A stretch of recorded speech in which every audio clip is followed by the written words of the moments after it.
Okay, this is Moshe coming to you from Israel in the Galilee. Today's 17th of March. It's a Monday. It's 9:02 in the morning. 72 degrees already. High of 85. Such unusual weather.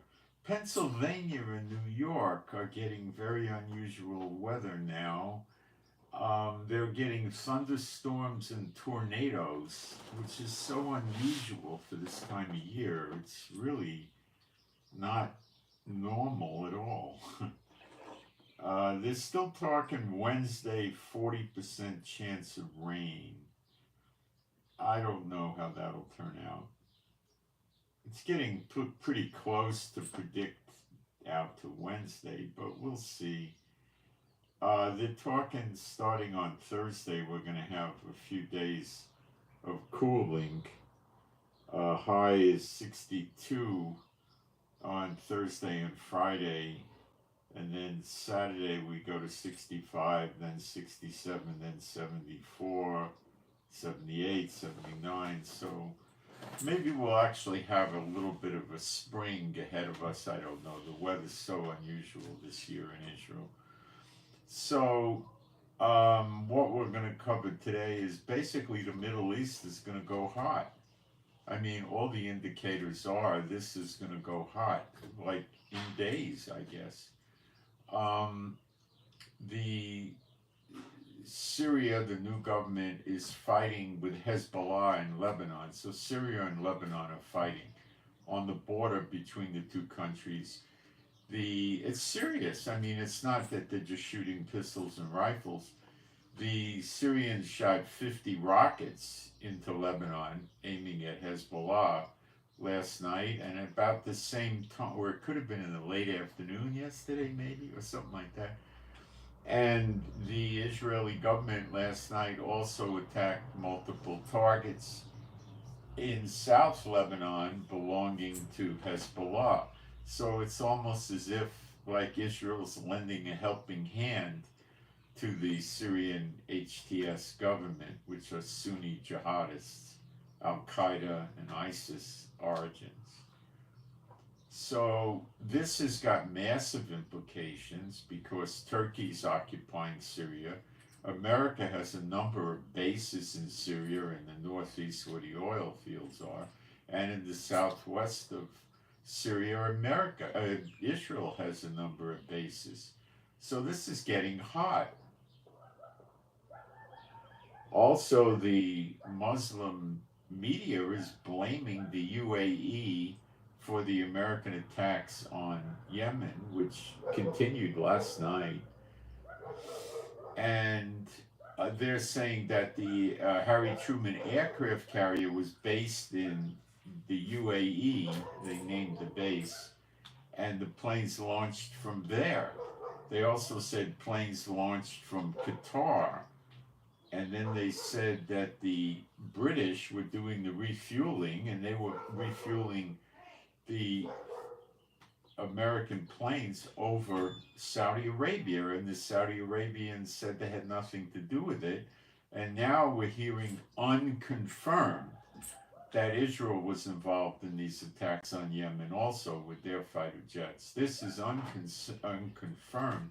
We have not had any official statement from Israel or America stating that Israel was in these attacks. Now, you have to understand that I'll get into this, I'll unpack it, but it's so unlikely that the American aircraft carrier Truman was in the UAE and they launched drones at this aircraft carrier plus a ballistic missile. It doesn't unpack. But you have to understand that the Muslim terrorist states will make proclamations and then act on them as if they're true when they're not. You got to understand this. So this could be just a justification for hitting American allies, if you want to call Saudi Arabia an ally, and if you want to call Qatar an ally. And if this is not enough, Netanyahu, I mean, there's something like a coup beginning to happen, not a military coup, political coup, beginning to happen in Israel with Netanyahu in the Shin Bet head. Now maybe we'll get rid of this piece of garbage once and for all, but don't get optimistic. They'll just put another Satan bot in his place. But maybe they're getting rid of this piece of junk finally. I don't know. But we'll unpack that too. Okay? Armenia started fighting again after, I believe, with Azerbaijan, just right after they made a ceasefire with them. That's not exactly the Middle East, but it's just another breakout, okay? The massacre of the Alawite Muslims from Bashar Assad's court in Syria is still taking place. It hasn't shut down. It's going hot. The Druze of armed and want to work with Israel, go under the Israeli flag, and have nothing to do with HTS, the new Syrian government. I mean, this thing is getting so crazy. They can't keep a cork in this bottle much longer. And America is warning Iran strongly that they better cut it out with supporting the Houthis in Yemen with all the nefarious activities attacking shipping, or they're going to be sorry, basically, So the attack on Iran is coming. Iran is not going to back off. The Houthis are, as we read Jeremiah 49 yesterday, they have no more wisdom. They're crazy. They're drinking the cup of the wrath of the Lord. And they're trying to take on the Americans. This is so stupid. It's ridiculous. It's as dumb as the Memphis, Tennessee Police Department invading Russia. Really. It's that stupid. It really is. Apparently, there was no damage to the Truman aircraft carrier and the escort group of 5 ships. No damage from the 18 drones, and there was a ballistic missile launched. The American fighter jets took out all the drones. Drones are slow moving. They pick them up on radar. Israel shoots them down. We shoot them down with our fighter jets, and America's doing the same thing. They don't go fast. They're substantial enough to pick up on radar, and you just use an air-to-air missile and you blow them out. Or you could even use the guns on them. This is just stupid. Stupid. They have no common sense. Their wisdom is gone. Jeremiah 49. It's Edom. Yemen is Edom. They got nothing. They're lunatics. The missile they launched was never a threat to the Harry Truman aircraft carrier because it didn't have any effective guidance, and it just fell in the sea. Now, there was also a missile that came from Yemen day before last night, and it landed in Egypt, so 2 nights ago, and it landed in Egypt, in the Sinai Peninsula, I believe. It didn't cause any serious damage or anything like that, but what the heck was that all about? And the IDF is still investigating this, and I'm sure when they get to the bottom of it, they're going to tell us. I don't see why they wouldn't. But they haven't gotten to the bottom of it yet. They're probably going through recorded radar paths and checking with Americans and Brits and Saudi and other countries to try to figure out what the heck was really going on. They'll get to the bottom of it. They're good. They'll get there. But what the heck was this all about? We don't know. Was it a missile that went astray? Are they having a beef with Egypt? Which is possible. Egypt's not happy with the Red Sea situation because they lose revenue for the Suez Canal passage, which goes from the Red Sea to the Mediterranean and vice versa. They charge money to pass through there, so they're possibly really irritated at the Houthis and the Egyptian troops, all 100,000 of them in the Sinai Peninsula and by the border with Gaza, are still there, violating the Camp David Accords that America is supposed to enforce. And we're not hearing anything substantial at all from Trump, really nothing about this. So we don't know what the heck is going on. It seems that America is getting some play from a kind of a break-off, spin-off nation in Somalia called Somaliland that apparently broke from Somalia or something like that. And they can be entertaining taking the Gazan citizens in. It's not going to happen, but they may agree to it. That doesn't mean it's going to happen. I mean, guys, this is going, okay? And it's probably going to drag many other countries around the world into it. Maybe not immediately, maybe not the same day, but it's going to get involvement from other countries. I don't think China, North Korea, and Russia are going to let Iran go down. And Trump is, you see, you want to get the Houthis first before you get Iran, because they'll rise up when you hit Iran. So the smart money, to use slang, would suppress the Houthis first, then hit Iran. All right, I'm going to go into, so it's going to be a big thing today, and it's, we're seeing prophecy all over the place now.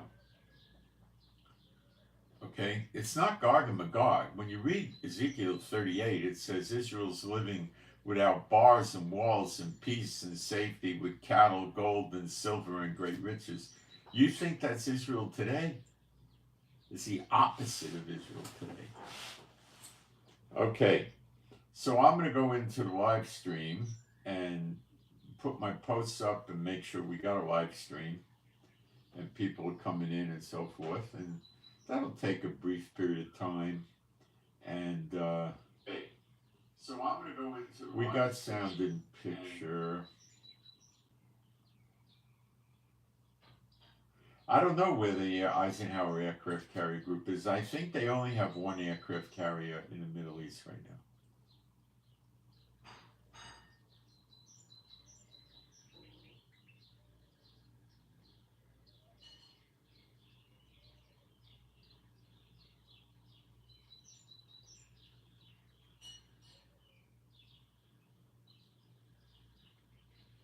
The cell phone batteries exploded is what caused the damage, as I understand it.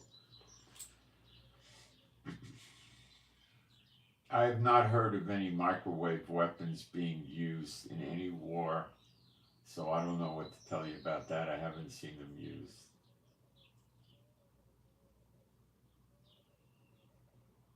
What's this? Purse them tips.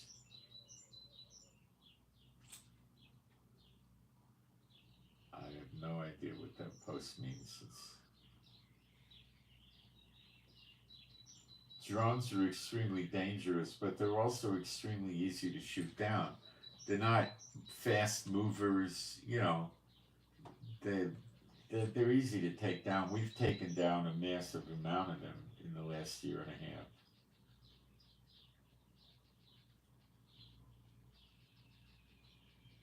Ramadan actually ends on the 29th of March.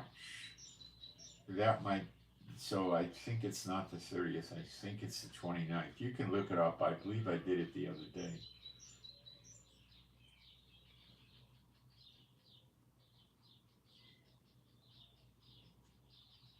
Zechariah 2, yes, on Zechariah 2.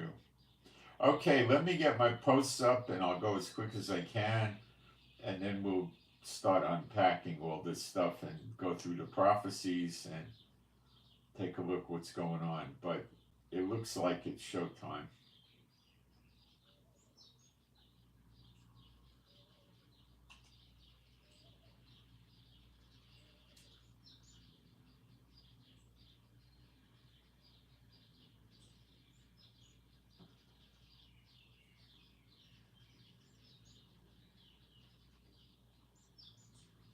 Just in passing, over the weekend, Russia launched over 1,000 drones into Ukraine, plus precise guided bombs in a huge amount. So we could forget the ceasefire with Russia and Ukraine, okay? And we could forget the Hamas Israel ceasefire. There's no ceasefires. Azerbaijan had one with Armenia, and Armenia started attacking them. I think it was last night or yesterday in the afternoon or something. So the ceasefires aren't happening. Satan wants the ceasefires because he knows wars and rumors of wars. He wants to stop the end time signs, thinking he could stop end times. Doesn't work that way, but the dumbbell thinks so. The ceasefires ain't going down, guys. They like to tell you they are because they want to be optimistic with you. They don't want to get out there and say, well, war is imminent, the ceasefires are in the toilet. This and the stock market crashes and gold goes up and everything else. So they don't want that. All right, let me get my email address up and we'll get going. And we are going to check the price of gold now, too. This stuff with the houses should be increasing gold prices, but the markets are artificially suppressed. So, okay, let me get this done.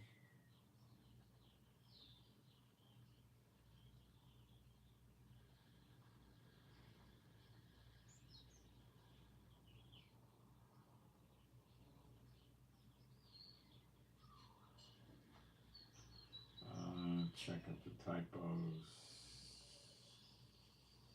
I think everything's good.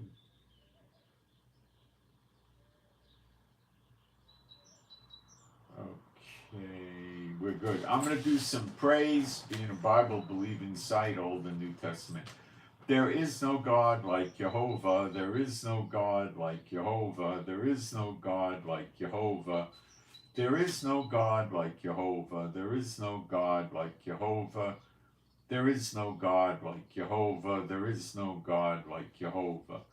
There is no Messiah like Yeshua. There is no Messiah like Yeshua. There is no Messiah like Yeshua. There is no Messiah like Yeshua. There is no Messiah like Yeshua. There is no Messiah like Yeshua. There is no Messiah like Yeshua. Let's look up gold and silver. Before the attack on the Houthis by Trump, gold was in the high 29s and silver was in the low to medium 33s. So we'll look it up and see what it is now. I should have done that yesterday.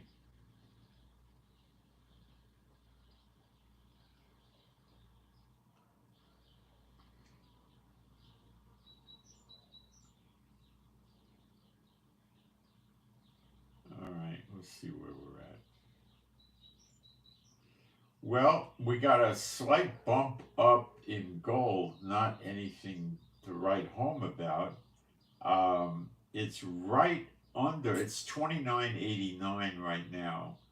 So you see it broke 3,000 briefly the other day before the Houthis and then went down. So it's going to be, they call this resistance lines. When it gets to 3170 or something like that, it's a good chance of staying over 3,000. 3,300, very, very good chance. Silver's kind of hanging in there. It's 33.75. Those are the only metals I pay attention to. So it's interesting, but no cigar yet. I mean, there's people that talk about gold at 5 and 8,000 and 20,000.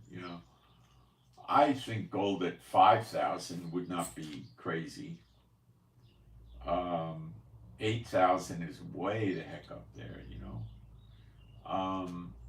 Silver, going up to over 100, like 150 or something. Look, if gold's 4,700, it's easy to imagine silver at 150. Easy. Because gold's so expensive, people want to get in on the metals. When they see the prices going up, they'll go to silver. Silver's got, for silver to go up, let's say fourfold, 400% increase, right? you're at about $130 an ounce. For gold to go up 4 times, you'd be at about $12,000 an ounce. So it's a lot easier for silver to multiply. Got it? It's not that difficult. Okay? The Israelis would say mevin, which means do you understand? But Hebrew doesn't go into English smoothly. It's a rough fit, you know. Okay, there's tenses in Hebrew that don't really exist in English, like everlasting life. The word used there is olam, you know, like continue for an indefinite period of time. It's not eternity, that's another type of word, but eternity means you can't die. Everlasting life, just to use a lousy analogy, it's like before the flood when they were living 900 something years, okay? But it's better than that because you become young again. In Malachi chapter 4, verse 3 or so, it says that we will jump out of the stall like the calf, like a baby calf, when the Son of Man appears in the clouds. That's not the return to earth. But, all right, let's go. What are the implications of Syria and Lebanon, more specifically Hezbollah? But don't discount the fact that the Lebanese government is going to be peeved that the government of Syria is shooting rockets into Lebanon. Now they'll say, well, we're just hitting Hezbollah, Al Akbar, you know, stuff like that, right? And they're going to say, no, jackass, you're shooting into the sovereign territory of Lebanon. You know? So is there a good risk of Lebanon, open up your doors, let the cedars of Lebanon burn? That's a Bible prophecy. Could that actually be fulfilled not only by Israel, who's already done, I guess, a partial fulfillment of that, but could it also be done by the goofs in Syria? Yeah. The goofs in Syria, they call themselves HTS, Al Qaeda and ISIS with a new paint job, are staging troops on the border with Lebanon. Now, these are people that are a death cult. They're killing Christians. They're taking the houses and the cars and the possessions away from Christians. They're throwing them out of their homes and villages. The Druze refuse to get involved with this government. They don't consider it a real government. And they want to become Israeli citizens, and we're protecting them in southwest Lebanon. We're in there almost to Damascus. We're, I'm guessing, 2, 3, maybe 4 miles at the, probably 2 or 3 miles from Damascus. We have our military. We have armored columns, you know, tanks, mobile artillery, armored vehicles, you know, got the idea? We've built military embankments, or what would be the right word, like a fortress or forts or stuff like that, right? Inside Syria, we've destroyed at least 90% of the weapons that jackass Bashar Assad left behind in Syria. We've told the HTS government to stay the heck away from the area that we're claiming. You see, we also have bases in southern Lebanon. You have to understand, this is approaching the year of recompenses where we get our land back and we get reunited with our families, which is the dry bones. I know that's, for some of you, that's pushing things way out there, but a lot of you understand exactly what I mean, because they're our ancestors. Maybe they're 26 generations removed back in time, but can you make an argument that's not an ancestor, in other words, a family? No, you cannot make that argument. No.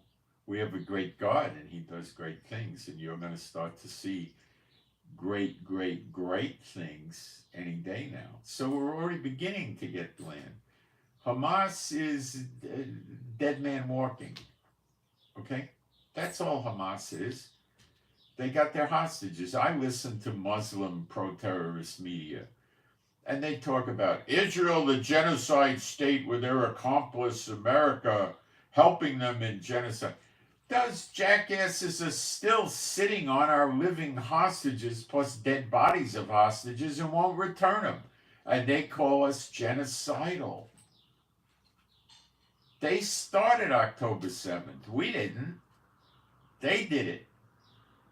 Did Israel drop their guard for this? Yeah, I believe they did. And this is going to tie into something else going on in Israel. Joe Biden, remember that lunatic? He wouldn't let Netanyahu come to the White House for years. Then all of a sudden he gets up in September of 2023 and says, hey, Netanyahu could come visit me in the White House whenever he wants. What? Okay. September 23rd, Netanyahu goes to visit Biden in the White House. Now it leaks out that that he was told about the threat of October 7th, I think down to the day even. And yes, Israel was holding some sort of a rock concert that was demonically themed, like Give Peace a Chance or, that nonsense stuff, like it was like, you got to have your chakras lined up and you got to have good vibes and think good thoughts, this kind of stuff, and, it's like these people, what's the sound of one hand clapping? I could show you what the sound of one hand clapping is right now, here. Isn't it stupid? They walk around talking about, this is the sound of one hand clapping. What does it sound like when a tree falls in the forest and nobody's there? It sounds exactly the same as if you were there with a microphone and a recorder. It's the same thing. I mean, this is idiocy coming from the demons. They're not that smart. They're not anything like what they were before they got thrown out of heaven. Neither is Satan. He's a busted up shipwreck. Dead angel waiting to swim in the lake of fire. I don't know how dead he is, but he's busted up. All right, let's keep going. So, the fight over Lebanon and Syria stems from a murdering of 3 soldiers belonging to the jihadist lunatics in Syria. And there was also some talk about civilians getting killed by Hezbollah. See, Hezbollah was in and is in the camp of Iran, and Syria was in the camp of Iran. It was a proxy, okay? I believe that Syria didn't have the guts to really attack Israel like the other proxies, and Satan got rid of them. That's what I think happened. Or God got rid of them. I don't know. I mean, God could use Satan to accomplish his goals, obviously. So, he's out, and this violent group that's doing bona fide legitimate genocide inside Syria against women and children and everything else is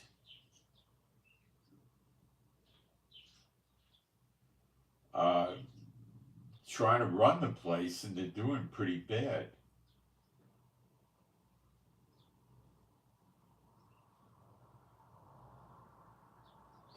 I got idiots in here I had to get rid of. Hold on.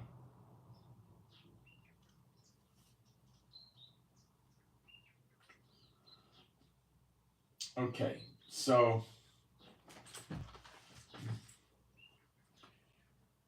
where does this go in Lebanon with Syria? Well, it's interesting because HTS doesn't have heavy weapons. They have some tanks, some, Humvees, Jeeps, but they don't have, anything of any real substance, okay? They don't have any jets that I'm aware of. They have a few helicopters they grabbed from Bashar Assad, whoopie-doo. The Lebanese army is better armed, but they seem to be cowards in the nth degree. They're really afraid to do anything.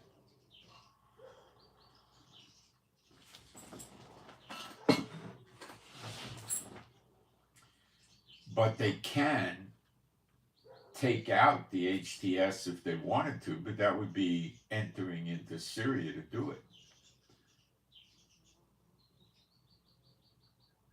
Curious. Personally, I don't think the Lebanese government and the Lebanese army have any guts, let alone enough guts to go into Syria, because they got a big problem with Turkey if they do. Turkey is backing HTS. Turkey has built themselves a buffer zone by the border between Syria and Turkey. Turkey wants to kill the Kurds living in Syria in the northeast where the oil is, which curiously is where the American bases in Syria are.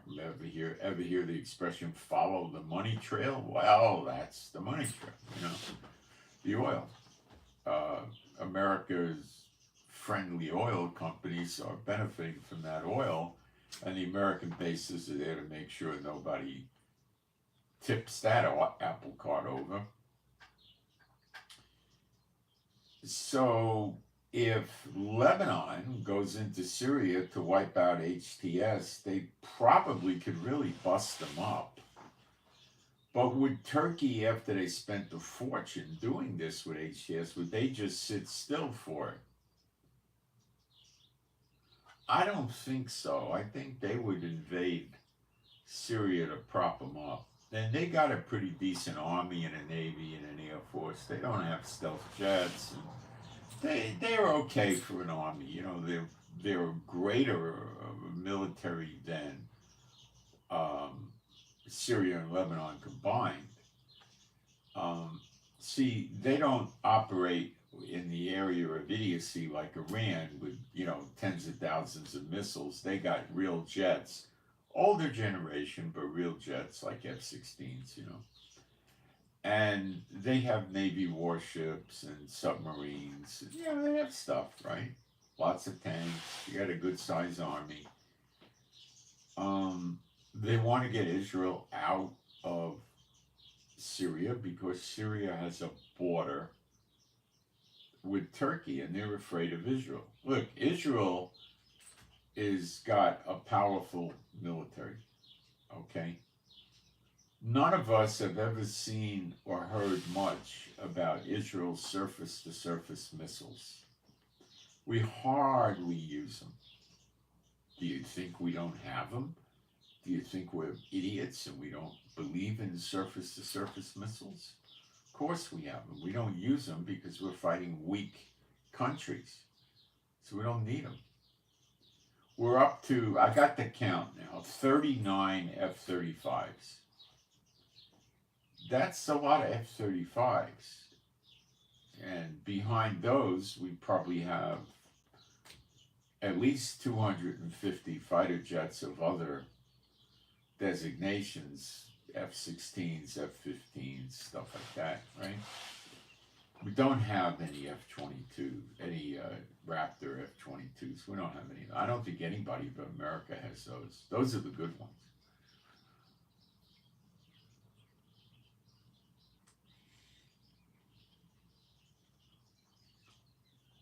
Thinking.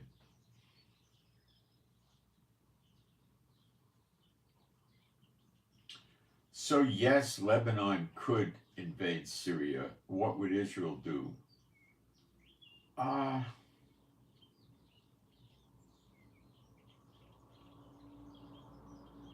Maybe help them. It'll scare Turkey, and Turkey is scared about us going into Lebanon because they have a border with Turkey. So now Turkey is having a conniption fit. because we're already in southern Lebanon. If we push up, the Lebanese army and the Hezbollah is down 80%, 90% in effectiveness. And the Lebanese army will just run away. I mean, these are nothing, you know? And then we're on the border with Turkey up there. What would happen then? Well, Iron Domes would happen, David slings would happen, Arrow anti-missile systems would happen. Oh, a few hundred tanks, probably no more than 300 initially, would be there. Fortifications would be built, trenches to stop vehicles from coming in, walls, bases, and surface to surface missiles, and all sorts of intelligence gathering would be taking place. And imagine we have the same thing going on in Syria. Well, Turkey's gonna freak out.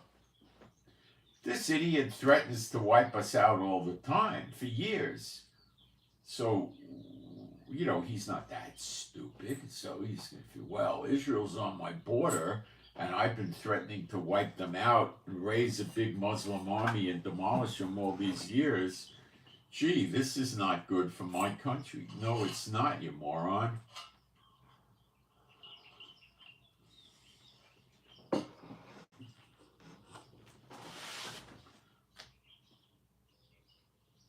What's the flight time for our missiles located, let's say, 6 or 7 miles inside Lebanon near Turkey? What's the flight time? Well, a few seconds, 15 seconds. Because it's got to build up speed, you know. We wouldn't put our jets over there because it'd be too dangerous, but the jets would be probably, you know, 75, 100 miles away or 150 miles away. We would build underground hangars so you couldn't just hit them. You'd need bunker busters, which Turkey doesn't have big ones. You know, it would be, then the planes would get there rather rapidly. You know, and what if we did the same thing in Syria? Well, that's Turkey's fear, but we know Turkey's in Psalm 83, the Hittites. And, you know, I'll quote an old Roto-Rooter commercial. Away go troubles down the drain. Roto-Rooter, well, we're Roto-Rooter and Turkey is the troubles going down the drain. They don't make it. Turkey will try to stop the fighting between Lebanon and Syria.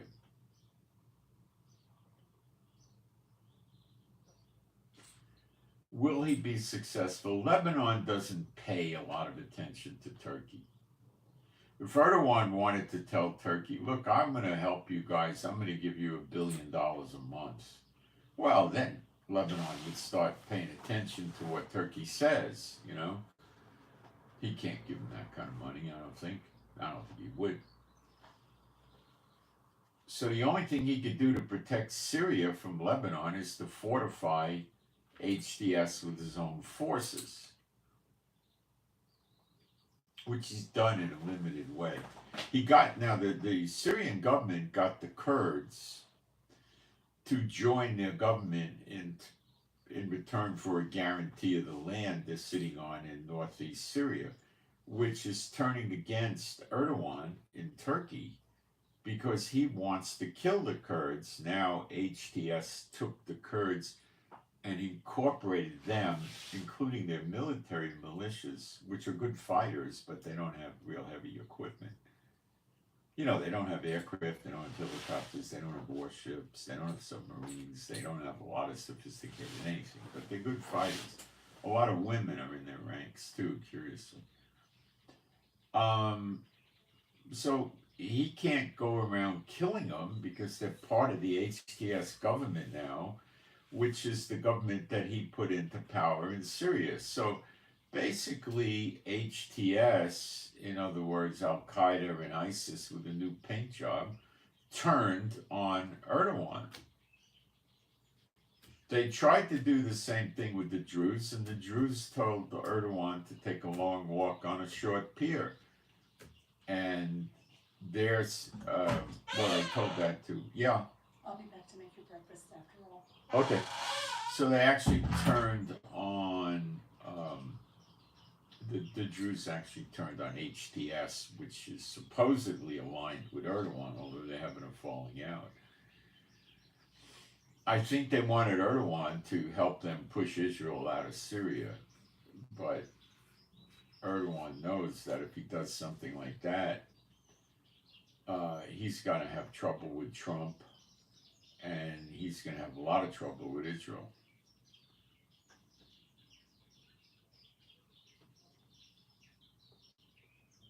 So the complications in these end times in the Middle East is huge. How do you follow it? Do you think the CIA and NSA could put the pieces together? I don't think they can. It's too confusing.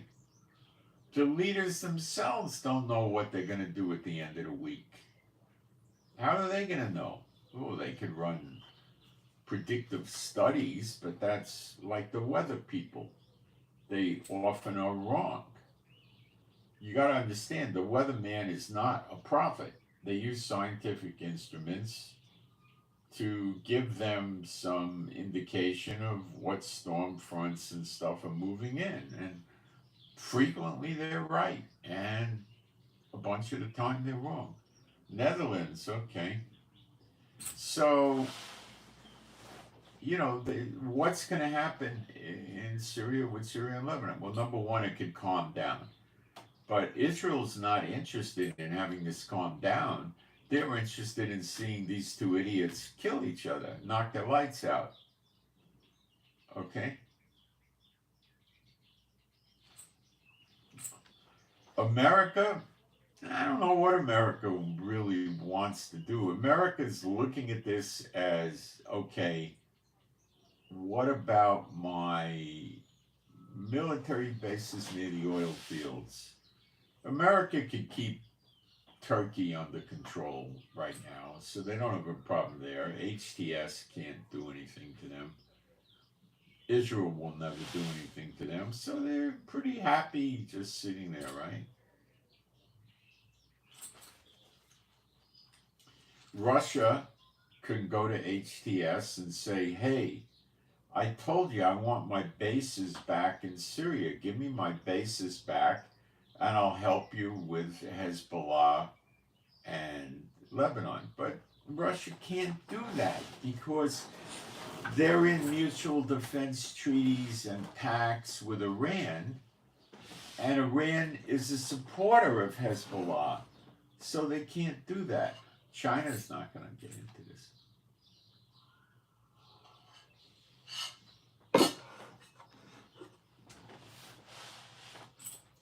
So what happens? I don't know. I mean, it could calm down, it could escalate, or it could just stay border fighting. I mean, those are your three choices. What do I think it's going to do? I'm not sure yet. It could escalate, it could calm down. I'm not sure. But you see, the HTS government has been persecuting and killing and imprisoning and everything else, the Hezbollah and the Hamas that are still in Syria because they're Iranian backed, and HTS is enemies with Iran because they stole the proxy Syria away from Iran. It's very complicated. I don't know how it's going to play out. Probably get worse. We're in the year of recompenses. We're approaching the day of vengeance, which then takes us into the year of redemption. And I think that this is just going to escalate. I think Armenia and Azerbaijan are going to escalate. Not that they have a border with Israel, but it's very interesting. They have a border with Iran. Azerbaijan does. Yemen is definitely acting drunk from the non-alcoholic cup of the wrath of the Lord. They don't know what they're doing. Their wisdom is gone. They shot 11 drones at the Truman aircraft carrier 2 nights ago, and they shot one missile which wasn't even close to hitting them. And as far as I could detect, the only possible damage was a drone was taken down, in other words, blown up in the air, and pieces of shrapnel may have fallen on one of the decks of the boat, I think the Truman carrier. And that's where most of the casualties in Israel from the big war came from, was takedowns of missiles and drones in the air and the shrapnel falling. But you could get a piece of shrapnel like this dropping from, 60, 70 pound, 40 pound piece of shrapnel coming down 500 feet. It will kill you if it hits you. It's dangerous stuff. That's the closest I think they came. And now they're sitting there saying, we're going to keep upping the escalation. What are these psychotics going to do? I have no idea.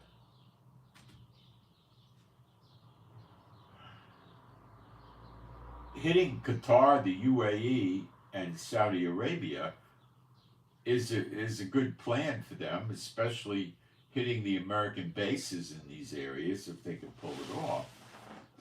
Will they try it? Oh, yeah, they will. They're crazy. They're crazy. They belong in a hospital for the criminally insane that can't stand trial because they don't know right from wrong. These people are killing the Alawites and sitting there chanting, God is good. Not our God, their phony God. So it's ridiculous,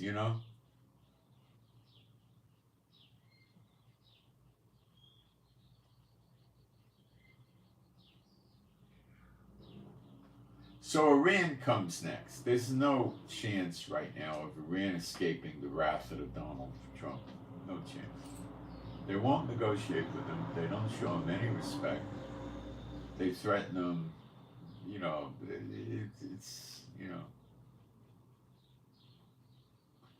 Will the attack on the Houthis wake them up? No. They're drinking the cup of the wrath of the Lord, Iran, and you're not going to take that cup away from them.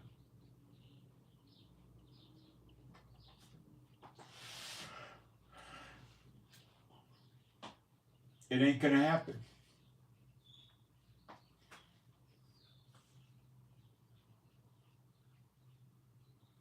What's going to happen with Hamas? Well, it looks like Trump has some country lined up called Somaliland, which is actually inside Somalia. It's like a spin-off or breakaway from Somalia, some nonsense like that. And they're entertaining the hostages. They're entertaining the Gaza civilians going to live in their country.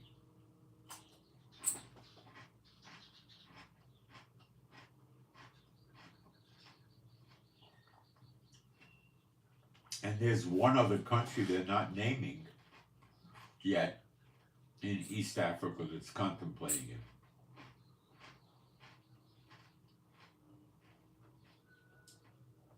Prophetically, this isn't going to happen.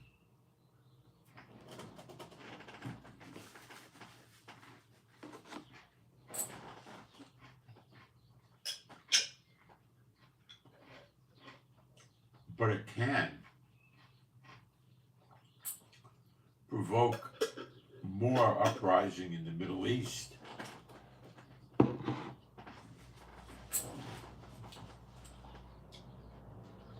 If Trump gets up on the news and says, well, we got to deal with Somaliland and some other country,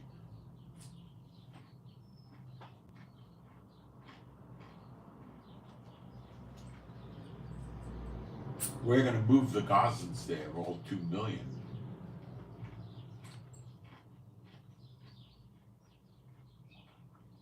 All the Arab countries are going to go crazy. Egypt's going to try to call Trump's bluff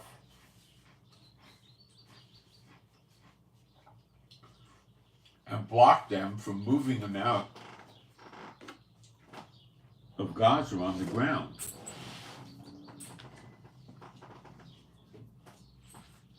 And that would put Egypt and America at odds. How long would it take Trump to disable the 100,000 Egyptian soldiers with tanks and mobile artillery in the Sinai Peninsula and on the border with Gaza and Egypt? Let's see. Best case, 12 hours. Worst case, 3 or 4 days. Okay? That's what it would take. Would the Egyptians stand there while their tanks are getting strafed with 30mm armor-piercing shells and bombs and rockets and missiles, or would they retreat back into Egypt and throw the towel in? They'd retreat fairly immediately. The ones that didn't retreat would go up in smoke. Could they hold up against the United States? Not a chance.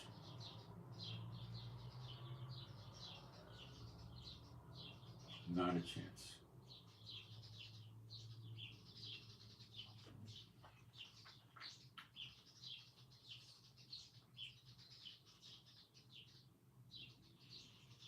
Now, Trump has great aspirations for putting these Gazans into Jordan. And Jordan said, if you do that, we're going to declare war on Israel.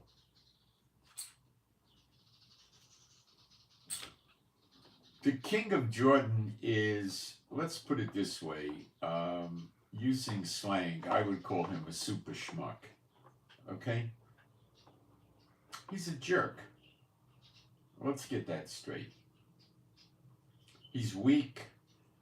His tenure as king of Jordan is very wobbly. There's a lot of forces inside his country that wants to get rid of him. Okay? I don't think you'll see anything like that. You might even see a division in Jordan between the north and the south. South and central Jordan is Moab in the Bible prophecy passages, and Ammon is north Jordan, which is the capital city of Ammon, where the mental midget king lives. This is an idiot that inherited the country like a family business from his father, who was a better dictator than him and waged war against Israel several times. And this kid he's not a kid, he's in his 50s. He's like dumb as a bag of hammers. You know, he grew up in palaces and mansions and yachts and private jets,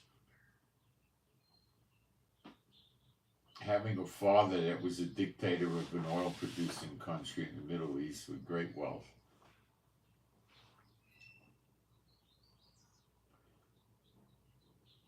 He used to fly planes, the father.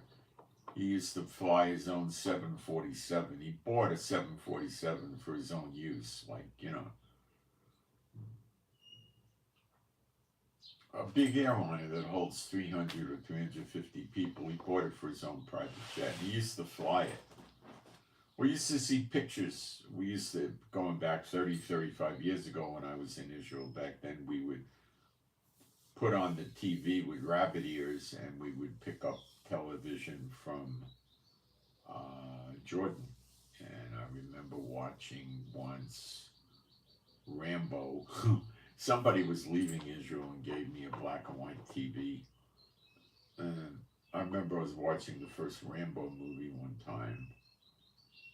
And they used to have commercials and they would show the King of Jordan flying his jet.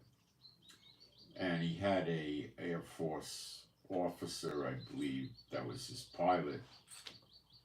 And the Air Force officer would walk out of the cockpit and sit down in the first class chairs near the cockpit and show how relaxed he was with the king flying the plane.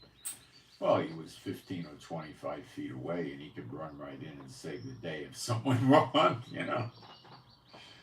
But these are the morons that, you know, and the Saudis are the same way, you know, dumbbells. Look at the mess that the new prince is making in Saudi Arabia.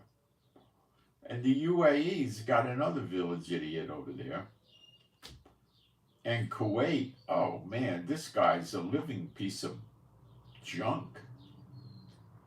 The old king of Kuwait every Thursday would divorce one of his wives, because in Islam they could have 4 wives at one time. That's the cap.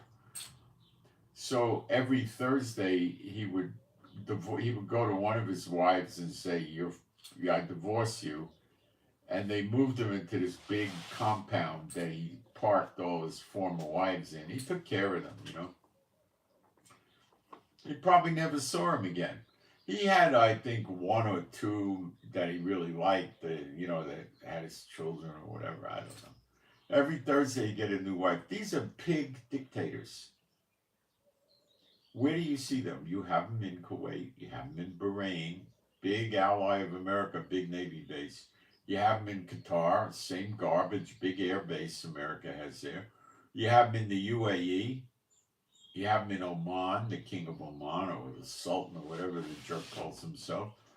You have them in Jordan. You don't quite have it in Iraq at all. And you have it in Saudi Arabia.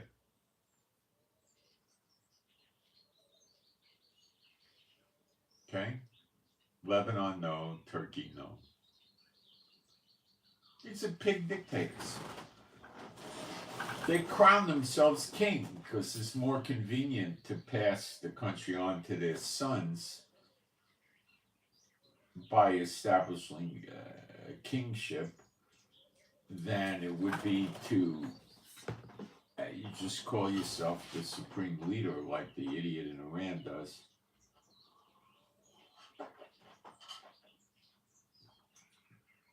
And try to pass it on to your son that way is a little bit more difficult. Iran has a pig dictator, by the way. His name's Khomeini.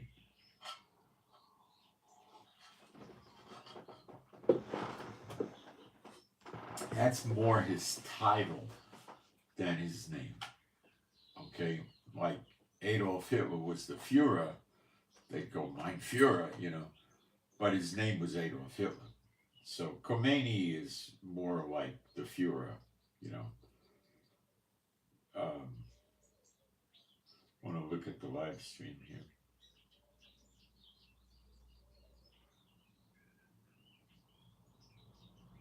Does Turkey back Iran and Russia? No. No, they don't. They're at odds with Russia and Iran right now. They don't get along well. They're not in war mode, but they don't get along well. Turkey would like to get Russia's most advanced jets, which are supposed to have some stealth capability, and Russia's not giving them to them. And Turkey wants F-35s from America, and they can't get them from America either. Turkey and Iran don't get along. See, both of them want to be the caliph of a new Muslim caliphate, okay? And Erdogan wants to be the caliph, and the Khomeini in Iran wants to be the caliph. So they're really not that friendly. You know, Turkey was the seat or the home or the base of the Ottoman Empire, which fell apart around World War I days. But Iran wants to be the Persian Empire, you know. So these two are at odds with each other. The shipwrecks running, you know, Kuwait, Jordan, UAE, and all that, these guys just sit around counting their gold coins and their Rolexes and stuff like that. They don't. You got to understand how stupid these kids are when they grow up like that. The father sends them off to go to school in London or Switzerland, and then what happens?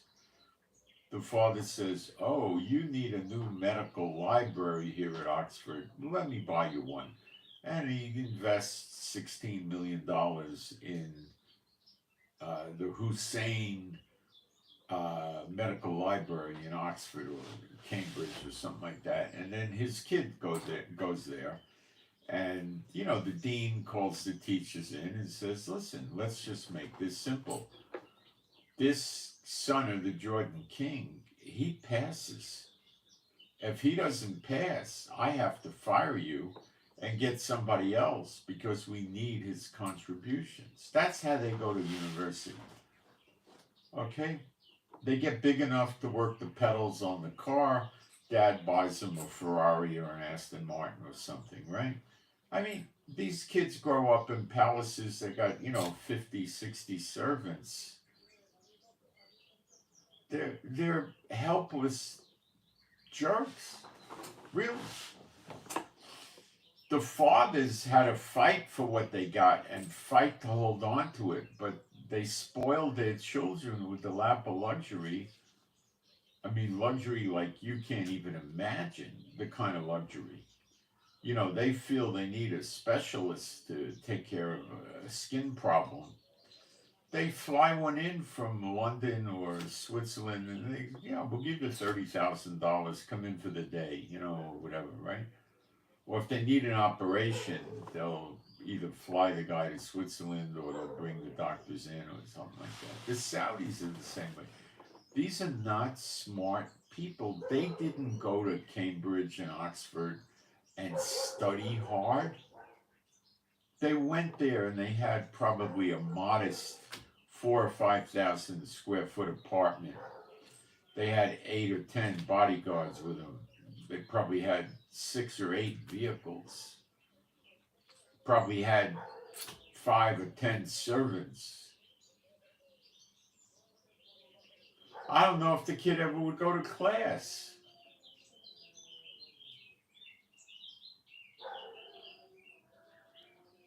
These are complete idiots. You have no idea.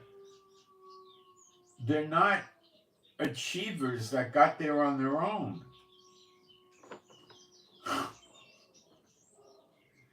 And the Shiite-oriented Muslims, which would be Hezbollah, Hamas, Houthis, Iraq, Iran, they don't believe that the Quran, the so-called holy book that's not holy of the Islamic faith, believes that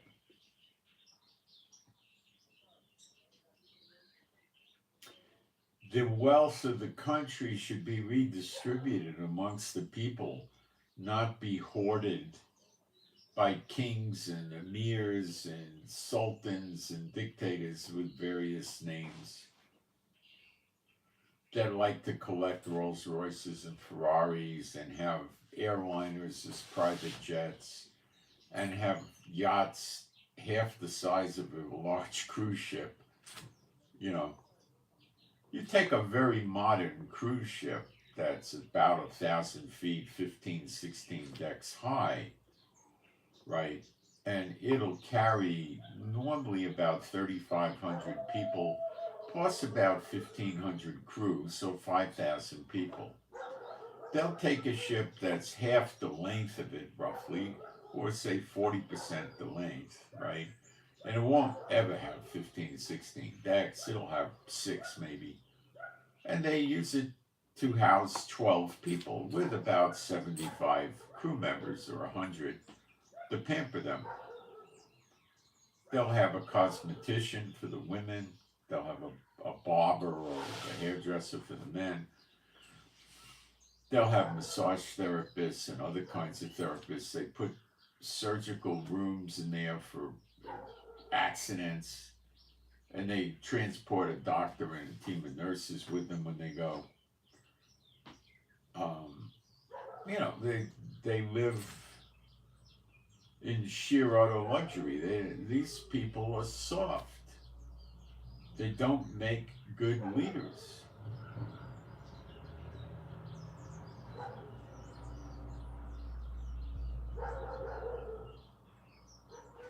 That's what runs the Arab world. That's why years ago when they started getting oil rich, I don't know, 100 years ago or so, what they were doing is they were digging lakes lakes. They were digging big puddles in the desert. Construction equipment, backhoes, shovels, and they would make a big hole, right? Maybe the hole was 100 yards. And then they'd fill it with water, like a swimming pool. And then what would they do? They'd buy a yacht and put the yacht in there. And they'd go on their yacht in their 100-yard lake and sit on their, they'd buy a 150-foot yacht, put it in there, and sit on the yacht.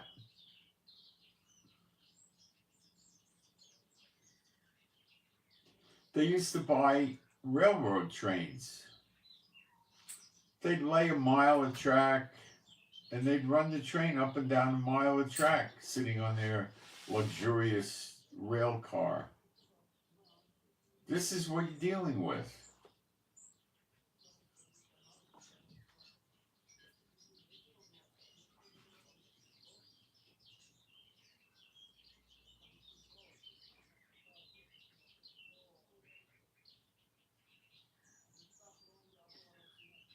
Crazy, huh?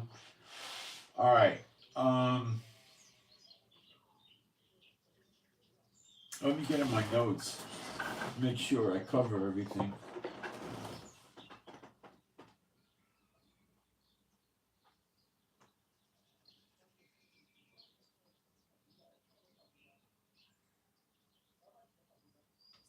All right, let me get in there and see what else I picked up today, because it's quite a day for news.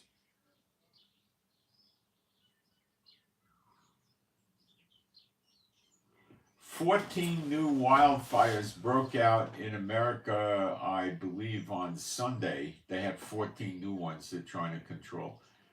Wildfires are up. I will kindle fires in and about your cities," Jeremiah 50:51. They're up. We're having floods in Italy and Macedonia now. All this stuff needs to be brought into it, the continuing whirlwind of the Lord, which is storms, hurricanes, a whirlwind, with all the rain and everything.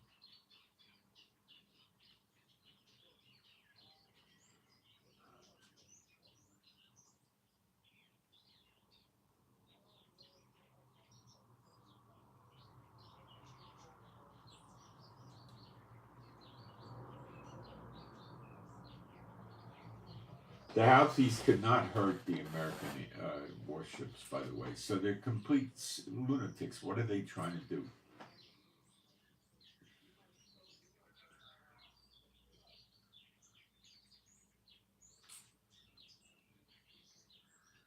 They're drinking the cup of the wrath of the Lord. They don't know what they're trying to do.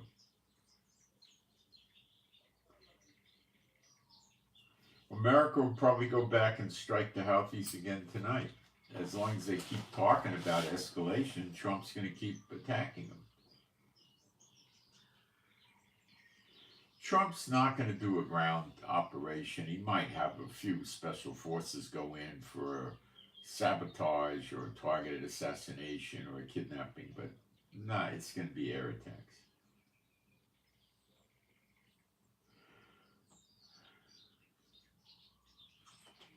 Let's talk about Netanyahu. So the guy that runs Shin Bet is like the FBI in Israel, but it's more of an internal intelligence operation and far less of a police operation than the FBI. The FBI does do domestic intelligence inside America, but they also do police functions, and the Shin Bet doesn't really do that. The head of Shin Bet told Netanyahu, "You better start telling the truth or I'm going to release information about you." Now, what was he talking about? Well, we're not sure exactly. One could be October 7th, because Netanyahu's trying to shift the blame on that entirely to military intelligence, and the Shin Bet. And it's him. He went and saw Netanyahu. Netanyahu goes to see Biden on September 23rd. He comes back, and October 7th happens. All our defenses are down.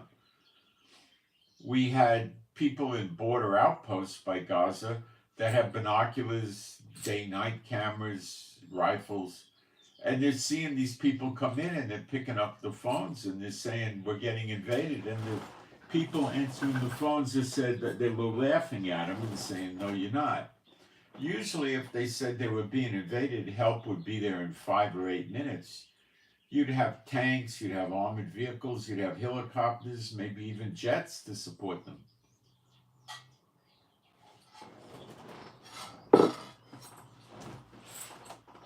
Maybe 15 minutes.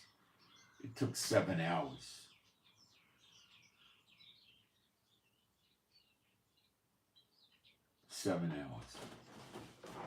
I was watching the missile attacks in the morning. I remember it. I was sitting out there early in the morning, and I was seeing non-stop red alerts on my phone. I said, oh, the system must be hacked. It's broken. It can't be this. 45 minutes later, it's still going on. What is this? I couldn't pick up any information about it for maybe an hour, hour and a half, and then it started trickling in. And they didn't do anything for a good 3 or 4 hours, where it would have been maybe 10, 15, 20 minutes. This was somebody let Israel's guard down. Okay? This was Biden wanted this. Probably to get to Iran. Or maybe just to see Israel get destroyed.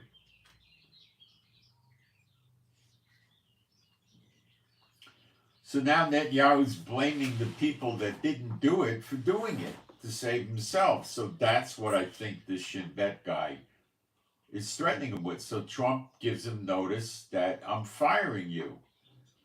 And the guy comes back at Netanyahu, gives him notice, and the guy goes back at Netanyahu and says, no, I'm not leaving. So now comes the Attorney General, who's also opposing Netanyahu because he wants to fire her. So she tells Netanyahu, you don't trust him, that's not grounds to fire him. You've got to have cause by law. He doesn't have it or is afraid to use it. So will Shin Bet release damaging information on Netanyahu? I believe he will.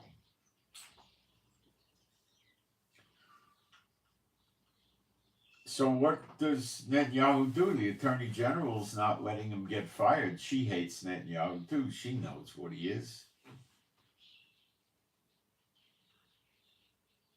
You know, he's got a mess on his hands now. He don't know what to do. And this could be the overthrow of Netanyahu finally.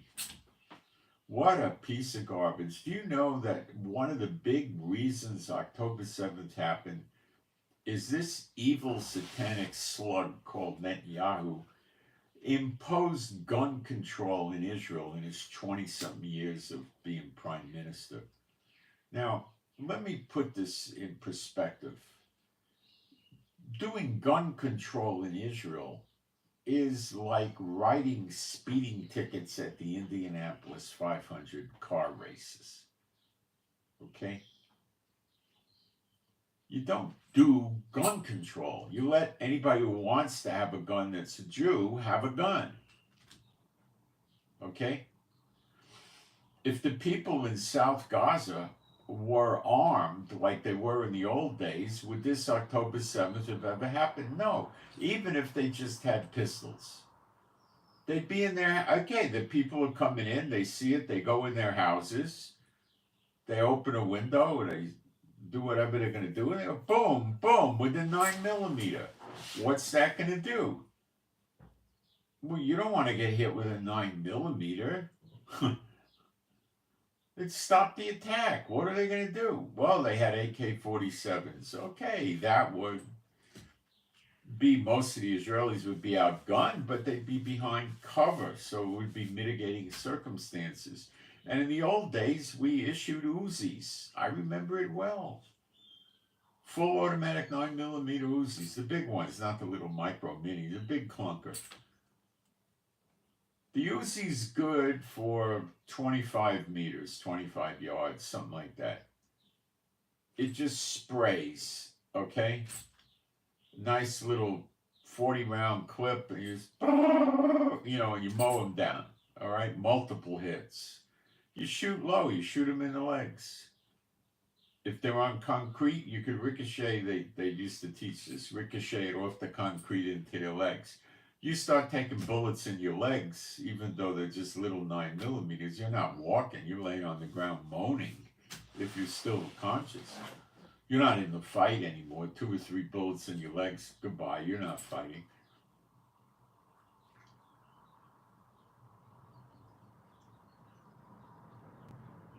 Nope. Netanyahu wants gun control. Why? He doesn't want the people overthrowing his government. He knows in the back of his deep, dirty, evil mind all the things he's done, and he's afraid they'll get exposed, which now is about to happen any minute. What's he going to do? He's trying to get rid of the Attorney General, and the Attorney General knows he's a good for nothing, and she's not letting him do it. And now he wants to get rid of Shin Bet. So now what it looks like to the Israeli public is he wants to get rid of the Attorney General. He wants to get rid of Shin Bet. The Attorney General wants to put him in jail for some of his crimes. And Shin Bet wants him to own up to the truth. I'm sure it's about October 7th. I don't know what else it would be. Dragging out the war in Gaza? Yeah, that too. There's also accusations that some of the Netanyahu regime has been taking money from Qatar. Could this be true? I don't know. Doesn't sound solid, but it could be true. I don't know. October 7th was a bust. Normally, we have sensors to sense them crossing the border into Israel from Gaza that go off. When the sensors go off in the command posts, not at the outposts, not the little watchtowers, the command center, they hear it. Why didn't they hear the sensors going off? Because they were told not to, or they didn't want to, or something to that effect. Probably told, or they were disconnected. We also keep trackers, Bedouins. They're like Apache Scout trackers that can track somebody in the wilderness. We have them there. They weren't there. I mean, the whole thing was ridiculous, insane. So Netanyahu's trying to dump the... You see, we've been screaming we want an independent investigation about this. Like you bring in somebody from another country to conduct the investigation. Netanyahu didn't want to have any part of that. Why? He's guilty. What do you think? So he has his own military do it. That's a little stupid, isn't it? Yeah, but that's what he did. This would also implicate Biden. Oh, yeah. Would Trump run with that? What do you think? Maybe not, because it makes America look dirty, but you don't know. I don't know what Trump would do. He probably wouldn't want to deal with it. It's too confusing for him. It's not going to get him much, and it's going to cause a lot of turmoil. So, if this information gets released, which this guy sounds like he might do it today, tomorrow, the day after, something like that, right? They'll try to get rid of Netanyahu again with a vote of no confidence. If they get rid of him, then the Attorney General is going to make sure his trial goes at super speed, because he keeps dodging testifying in court by saying he's got emergencies with the wars and all that. But once he's not in office, he can't say that.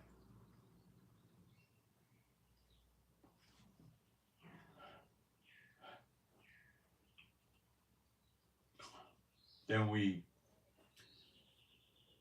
basically, with the vote of no confidence, what happens is Netanyahu would be asked to presents 61 votes out of 120 in the Knesset, which he probably wouldn't be able to come up with, then they would immediately turn around and ask the people in the Knesset, can anybody else come up with a majority of 61? And they'd give it a 2, 3, 4 days, and somebody probably would come up with it. And that would mean Netanyahu is no longer prime minister and these other people are. And then they'll just prosecute him.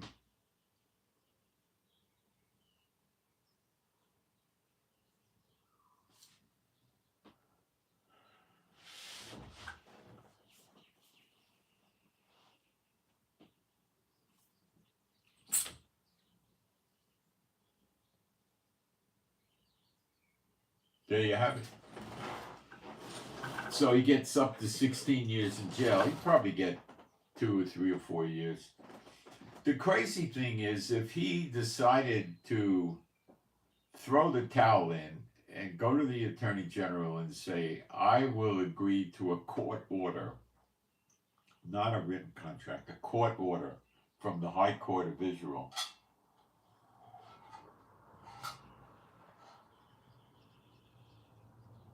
that says, I will not go to jail, I will not be prosecuted any further, and I am not allowed to hold any political office of any way, shape, or form in Israel, nor run the Likud party forever and ever. And this is not reversible, of course, it's a Supreme Court decision. Can't appeal it. Then I think they'd let him go, because the idea is just to get rid of this horrible person. He's horrible. You don't understand the corruption. He's anti-Aliyah. We got terrorists running all over. They surround us on all sides, and he doesn't want the Jews to have guns. Stop right there. What kind of a Satanist are we dealing with? What is his logic for this? None. Even if we had the pistols on October 7th, it never would have gotten this bad. We just would have plinked at them from the houses, prone position, side of a building, behind a tree, behind a car.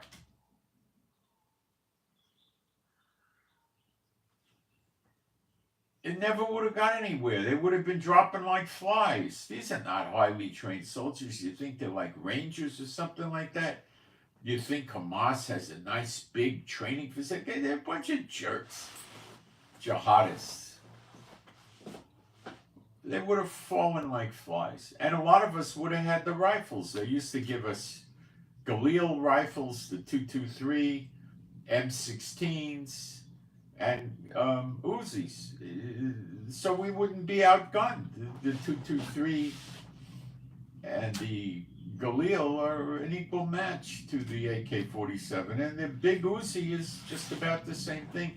Big Uzi is short distance. 25 yards, 75 feet. You think these schmucks from Hamas can stay 75 feet away from your house and take their AK-47 with iron sights and get a lock on you standing behind a door frame and blow your hand off or your arm off? Dream on. They couldn't even hit the door frame. These are lunatics, psychopaths. Imagine some psychotic serial killer getting into a gunfight with a couple of highway patrolmen from Arkansas. The Arkansas guys, the highway patrolmen would drill them full of holes before the guy knew what happened. You know, I mean, that's it. It's so ridiculous. It's so ridiculous what he does. And the people buy into it. We have a $3 a gallon tax on gasoline in Israel. We pay $9 for diesel, a gallon, $9. He gives water to Jordan. They need our water. Does the schmuck tell Jordan, you want water, idiot? I want oil at a sweetheart deal. No, he doesn't do that. He's against us. He doesn't want people living in Israel. So we have a housing shortage. Housing prices are insane. They have laws in Israel, thank you, Netanyahu, you piece of garbage, that the tenant has to pay the property taxes on the house. They write leases with people that you have to repair the house. So if the roof breaks and it costs, what, $11,000, the landlord says, I'm sorry, I'm not paying it. Then you move out and you break the lease, and then the landlord sues you. These kind of things happen in Israel. I know one story, a woman, hot water heater broke in her house. So she had no hot water. So she tells the landlord, and the landlord says, I'm not fixing it, you fix it. You don't want to fix it, move out. It costs a lot of money to move out. It costs a lot of money to fix a hot water heater. Those are the landlord-tenant laws in Israel. You can't enforce them. They tell the people, okay, you got a 1-year lease. Write me 12 checks, each check for the first day of the month. And then they put them in the bank, and the bank auto cashes them as the first day of the month rolls along. So he doesn't fix your hot water heater or your water pipe. What do? You move out, he'll still keep cashing your checks. You got to go to the bank and have them stop payment on the checks. And you can't do a stop. Listen to this. You can't do a stop payment on a check in Israel unless you have sufficient funds in that bank account that equal or surpass the size of that check. Can you say picking on the poor and the widows and the orphans? This guy is a living piece of garbage, Netanyahu. He's pure trash. He hates us. That's how I see it. He hates us. He doesn't do anything good for us. We got that oil field or natural gas field out in the Mediterranean. The people in Israel fought against him for many years. They said, listen, we can raise investors that will put money in and pay for this oil field. And we could bring natural gas into Israel dirt cheap. Okay? And we could run our cars on natural gas. You know, it only costs a few $100 to convert your car to propane. We could run our air conditioners on this natural gas. We could run our ovens, our stoves, all this stuff on natural gas, dirt cheap. He never let them do it. He didn't want cheap energy in Israel. He wanted the people to not come here. Believe me, I know what I'm talking about. He didn't want them to come here.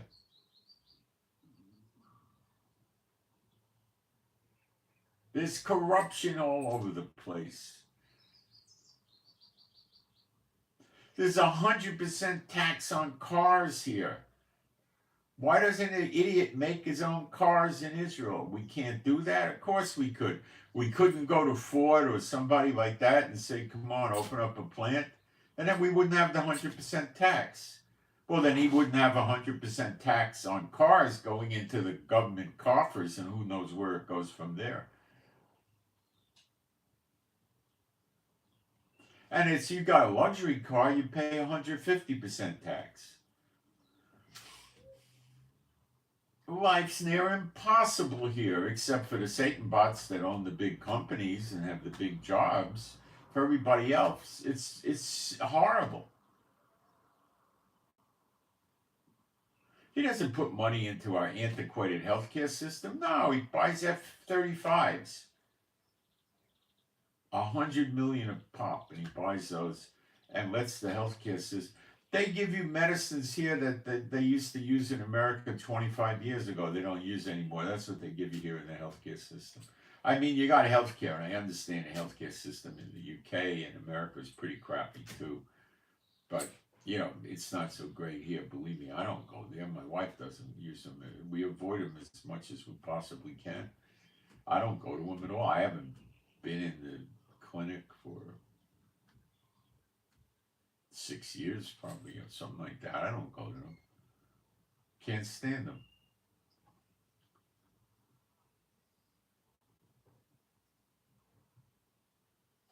He's terrible. And maybe they're finally getting rid of him as we get closer to redemption. I don't know. This could cause a coup and a breakup in the government of Israel. When you see Elijah working in Malachi 3 and 4 and in Zechariah 12 with the Apostle John in Zechariah 12:6, you don't see, they're called the judges of Israel when they burn up the enemies surrounding us. In the siege of Zechariah 12, they were referred to as the judges of Israel. And we don't see any sign of the government in there. So this government may not be around but a few more days.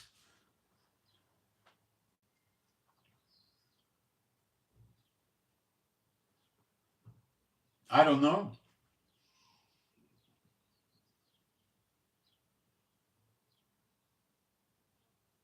I don't know what is going to happen. But now the Attorney General of the State of Israel and the head of the Shin Bet, which is like the head of the FBI, are both after Netanyahu. Netanyahu wants to set aside the Supreme Court, strip their powers so there is no more Supreme Court. And that leaves him as a straight up dictator. May as well call him the Emir or Sultan Netanyahu or King Netanyahu or Pharaoh Netanyahu. Why? Well, this place is set up as a democracy, but it has no constitution, so it's kind of like an iffy democracy, okay? But it's a democracy. So you have the legislative branch, the Knesset, okay? You have the executive branch, the prime minister, and you have the judicial branch, the Supreme Court, which is really called the High Court. Okay? So Netanyahu controls the legislative because he's the chairman of the biggest political party in Israel, the Likud party.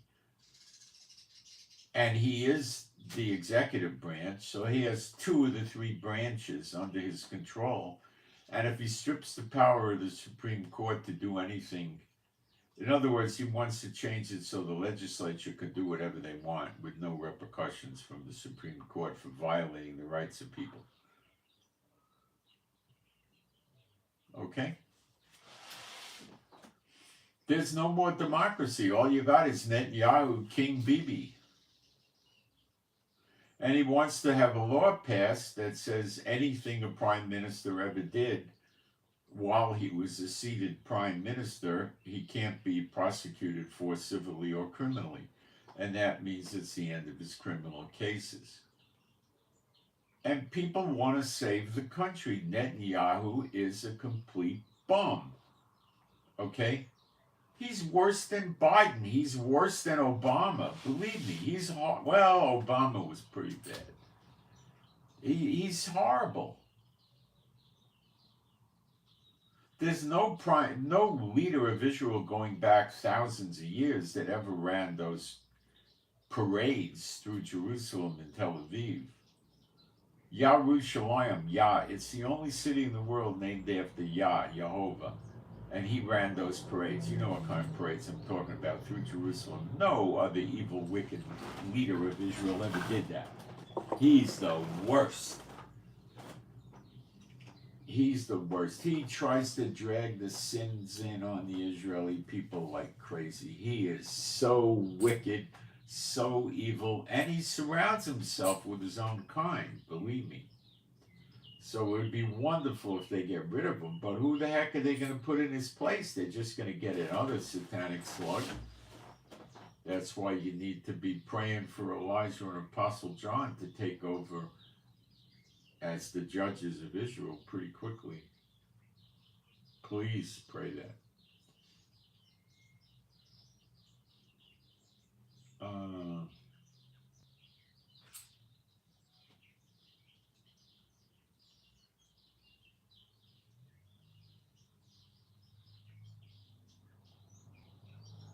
So I imagine America's going to bomb Yemen again. They actually yesterday bombed a oil refinery in Yemen, the Americans did, and they bombed a physical structure not belonging to the Houthis, but belonging to the Yemen army, the regular army of Yemen. I think it was some sort of intelligence setup or something. I don't know exactly what the building was for. And America now said they're considering bombing Iranian military structures, facilities in Yemen, mostly intelligence gathering. So Iran would help Yemen get target locks on ships to hit them with missiles and drones. So America's been telling Iran, you better knock it off with supporting these psychopaths, the Houthis. And then Iran is saying, well, they're their own country. We don't tell them what to do. Yeah, sure. So now America is likely going to start hitting Iranian facilities in Yemen as well. So what? That'd be interesting, but.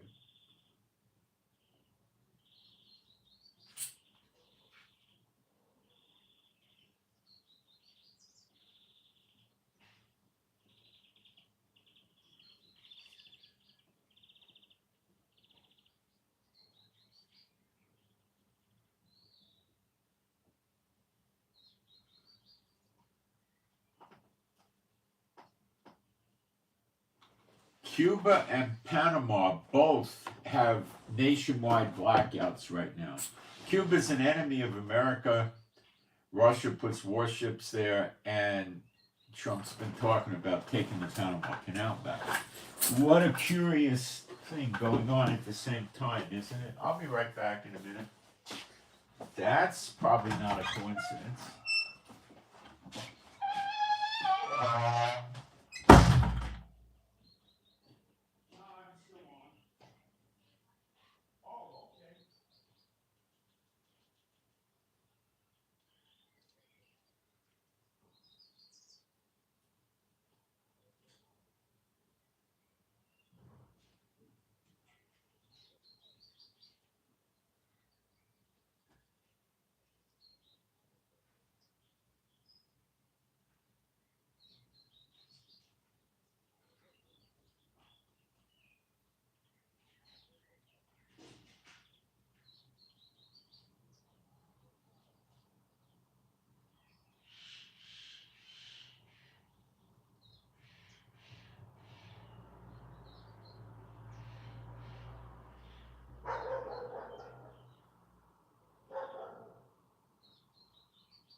Mommy, you want to come in?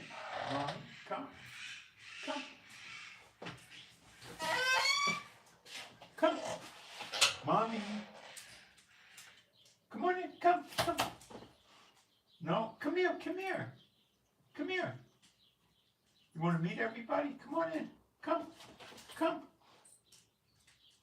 No. She still relates to this as Chief in Yafa's house. She won't come in here. Like she probably still has the odor. Okay. So, Panama and Cuba both have their lights out nationwide. How about that?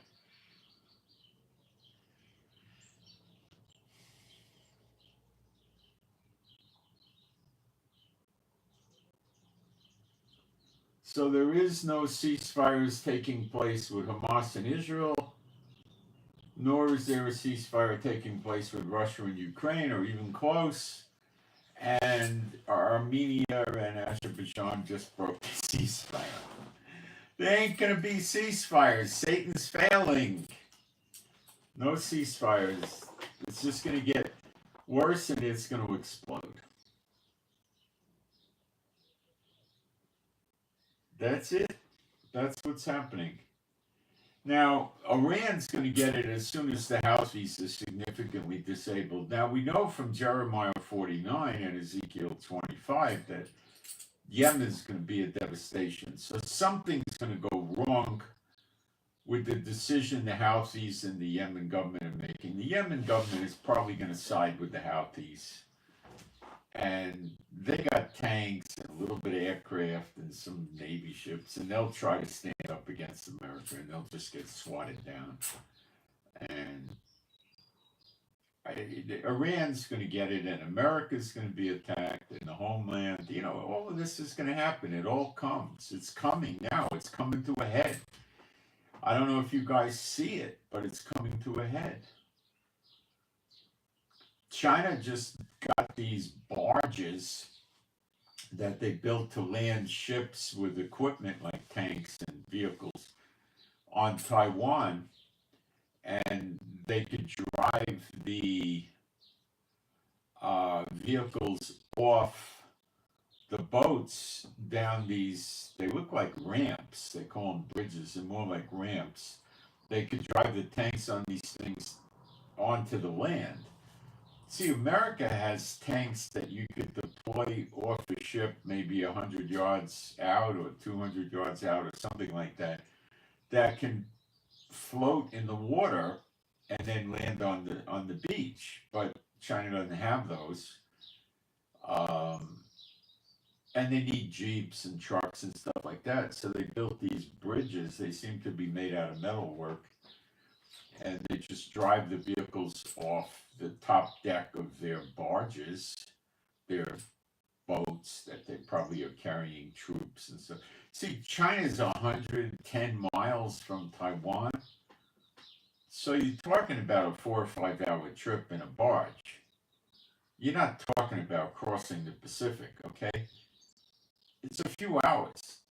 So they just take the vehicle, they land on different beachheads in Taiwan's an island, so they just land, you know, there's probably 100 places they can land at, and they just roll off onto the land. And that's it. That's all they gotta do.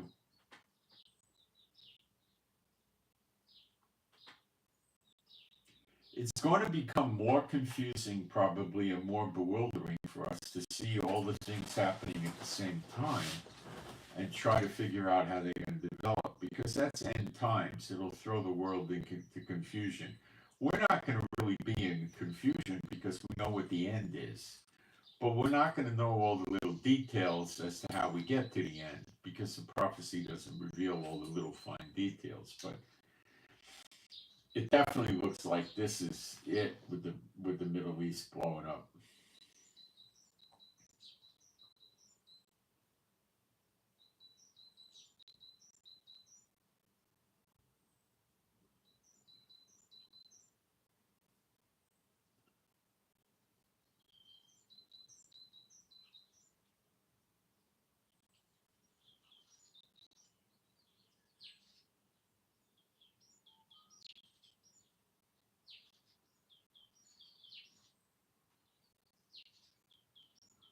There's no excuse for October 7th, no.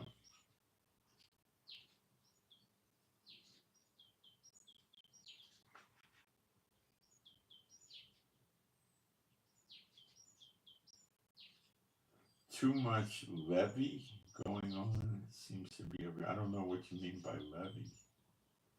Got me on that one.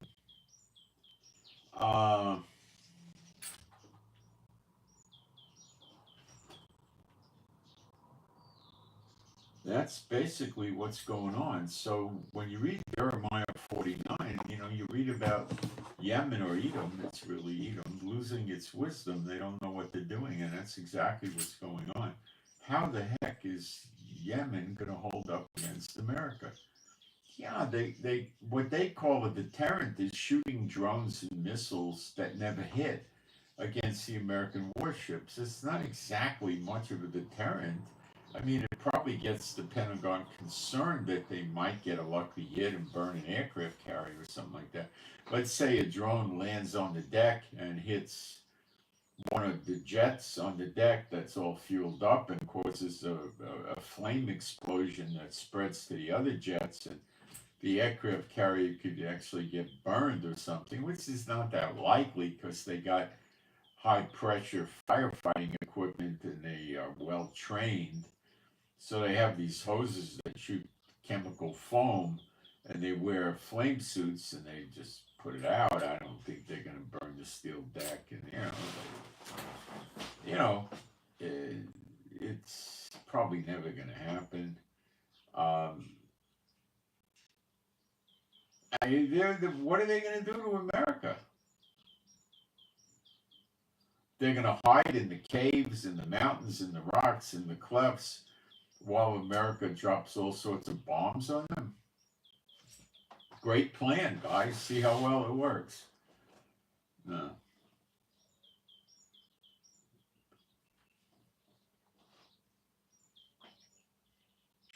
Is it possible America does put boots on the ground in Yemen? It is.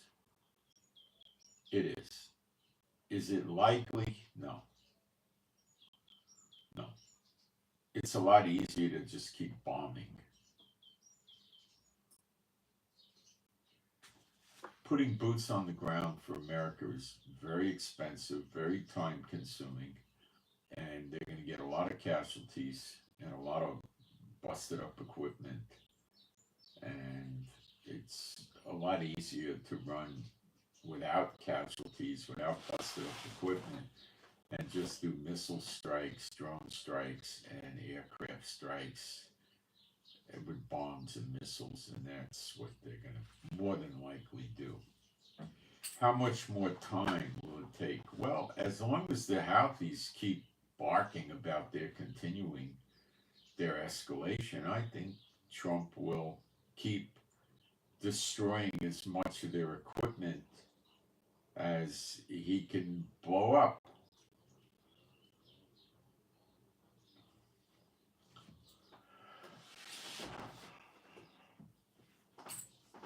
Then what? I don't know. Yemen might try to mobilize and launch on the ground someplace. But what I think we're going to see is we're going to see Yemen hit the UAE, Saudi Arabia, and maybe Qatar, um, because their media is saying that they were complicit in these attacks by helping the Americans, which could be a complete lie, but they don't care. They'll run with it anyway. And what will that do? Now, first of all, is that likely to happen? Not likely. Extremely likely. Super extremely likely. Also, the American bases in Syria and Iraq are likely to be attacked. Can they cause damage in the UAE and Saudi Arabia and Qatar and in Jordan and in Iraq, where the American base a small amount, maybe one or two or three in Iraq, something like that? Yeah, they can. And what's that going to do? Well, you hit American bases, the American military is going to go up in arms if Trump doesn't give them retribution, payback. So, will Trump give them the payback? Oh, guaranteed. Oh, yeah, he'll give it to them. No hesitation. When I say no hesitation, I should say it'll be well planned, well thought out, well engineered, and well executed, and that might take a little time. It's not going to be a fly off the handle stupid move with casualties, but retribution will come. But it'll be very meticulous and well planned out.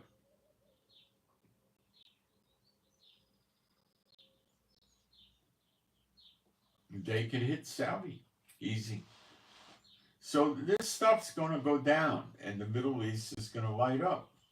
The UK's operating with Israel, and I'm not so sure if the other NATO countries are going to participate because Trump's hesitant to participating, helping the NATO against Russia.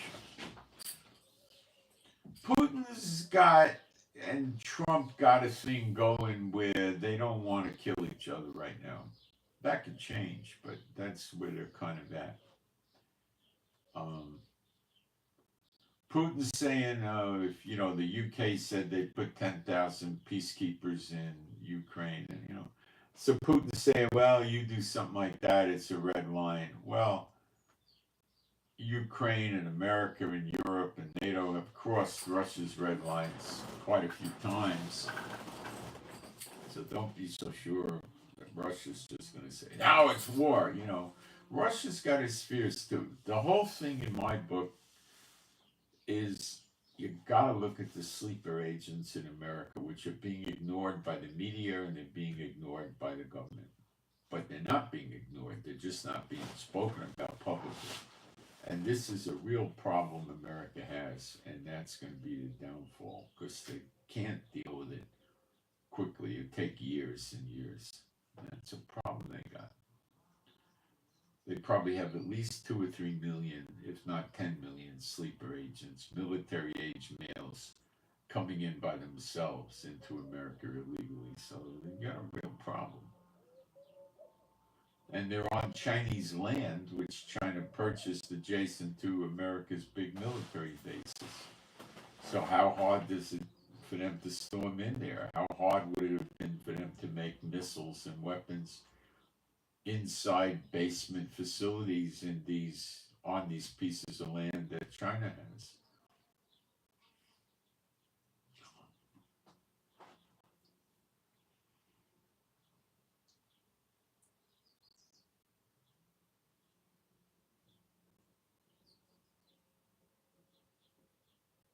Let's take a look at social media since I started, because things are happening so fast, and see if anything blew up in the last hour and a half. It's not going to be that hard to look it up. Be quick.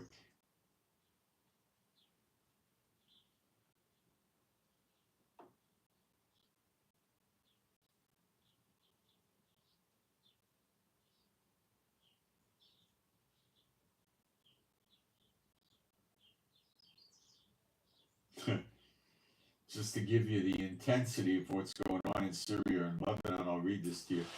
The conflict on the Syrian-Lebanon border, Lebanon sources report last night that residents of the village of Qasar in the Hermel district, wherever that is, fled their homes last night following the Syrian regime firing on the village. So they were attacking civilian houses last night, the Syrians, the HDS. Nice people. Yeah, sure. The Syrian Minister of Defense promises escalation against Hezbollah. A group of operatives from the Hezbollah militia kidnapped 3 Syrian army soldiers, dragged them to Lebanon territory from Syria territory, and then killed them, executed them. So they're talking about escalating, not talking about ceasefire. How about that? Drinking the cup of the wrath of the Lord.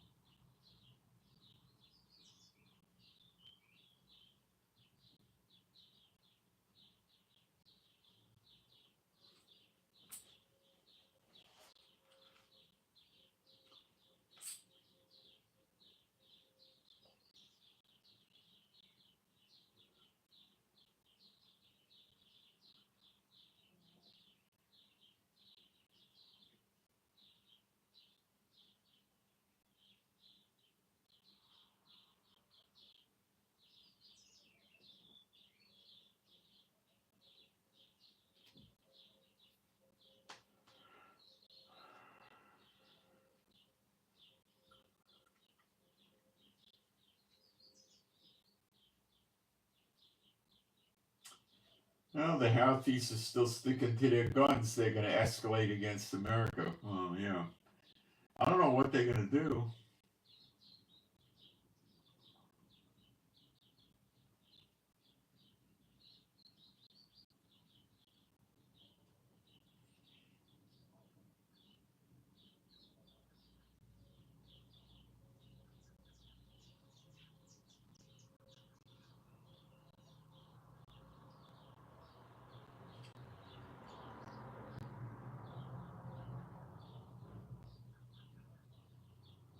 Now, Lebanon is also saying that American planes took off from the UAE base and also from the aircraft carrier based in the UAE and also from aircraft that were parked in Qatar.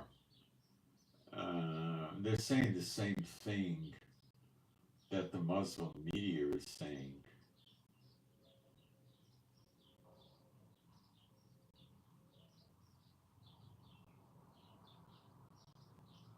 Now it's also coming out that the Houthis might fire missiles and drones at targets in these countries, being Saudi Arabia, UAE, and Qatar.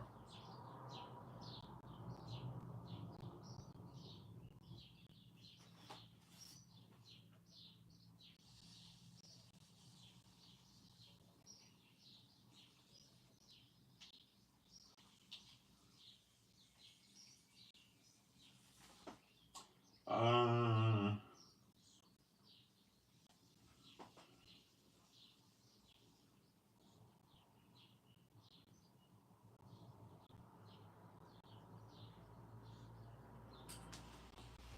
the masses in Yemen were shouting the following things while in turmoil from the attacks from America last night. Allah is great, death to America, death to Israel, damn the Jews, victory for Islam. There you have it. How many Americans realize that they want them dead too?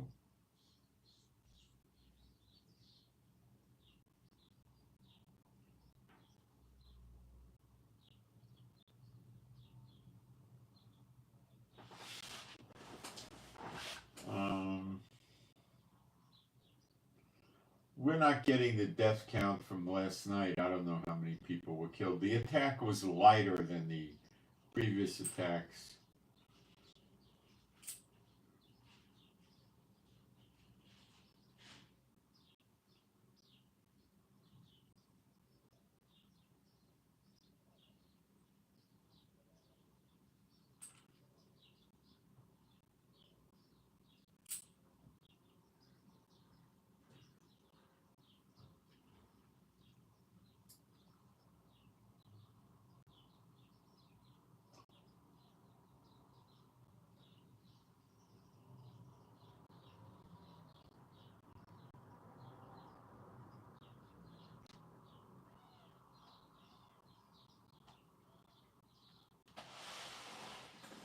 Uh,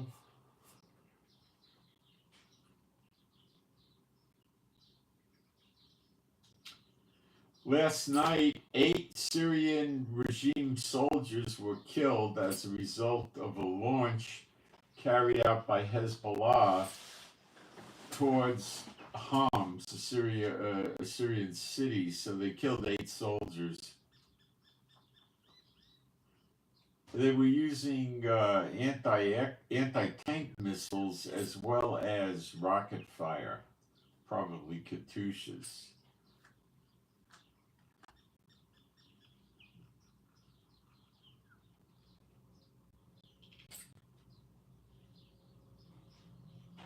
This is building up over there. Nobody's around to stop it. There's no ceasefire talks.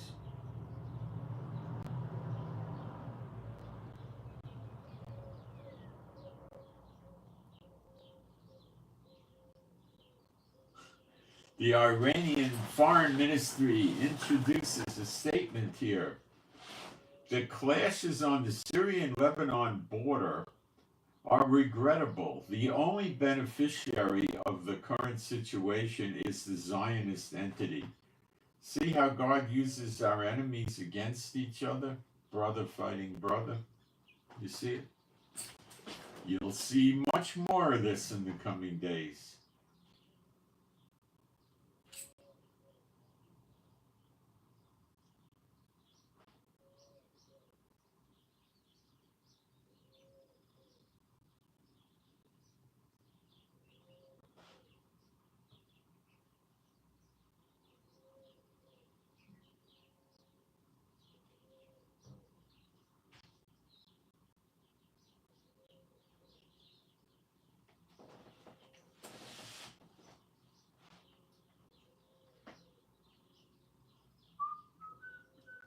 I'm trying to see if I can come up with some other stuff here. Um,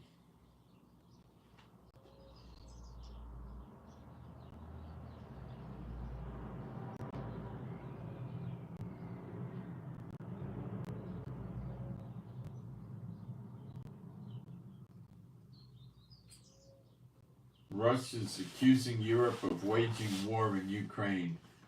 Russia says that with a straight face, as if they didn't attack Ukraine first, which they did. Now, how does he say anything like that? He's lying through his teeth.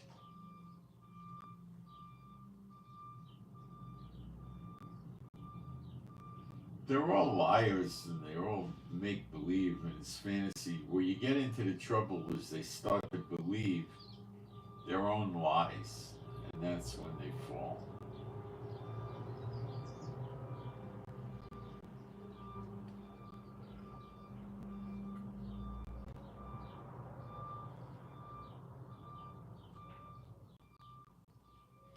President Trump announced that the pardons granted by Joe Biden to the January 6th investigators are void in light of the fact that all the signatures look exactly the same, which shows that they were not signed by Biden but by a clerk.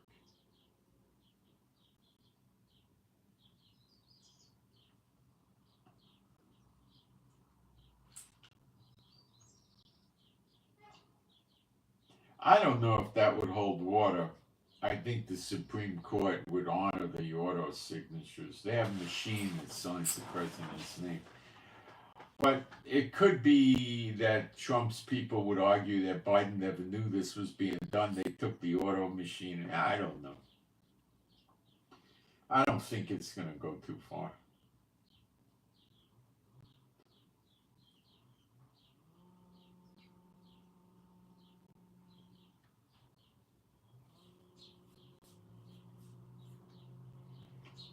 There's, I don't know, there are various claims of 53 people dead amongst the Houthis from the American air raids, but it could, I've heard higher.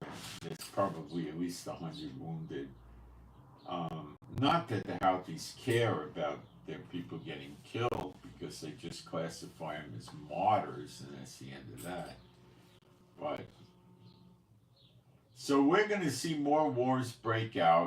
The wars are going to climb. Syria and Lebanon is a real problem. Hamas is another problem. Trump with the Houthis in Yemen is a problem.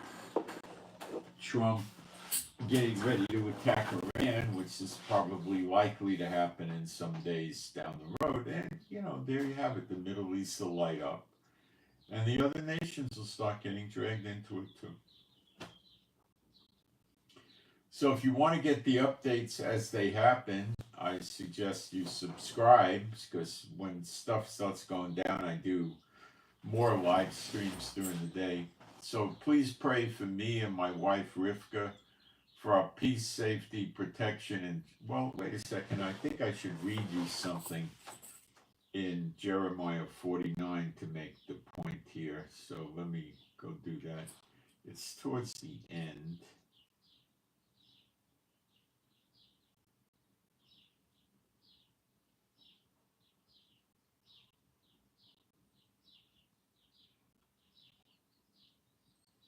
We'll cover Iran, which is called Elam in Jeremiah 49, and it may incorporate pieces of Iraq and Syria too, according to some historians.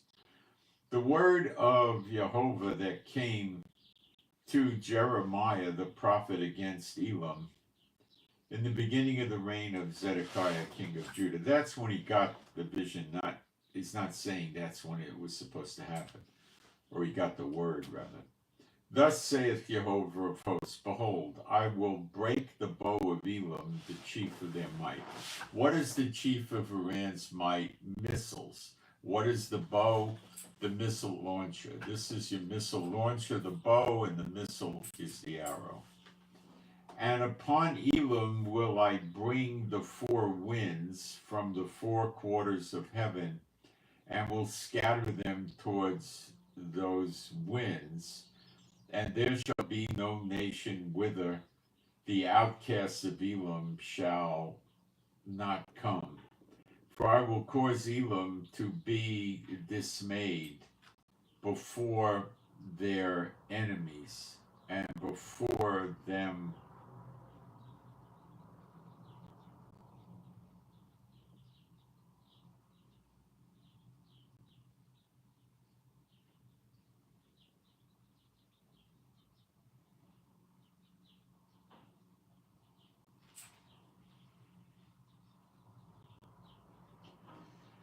and before them that seek their life.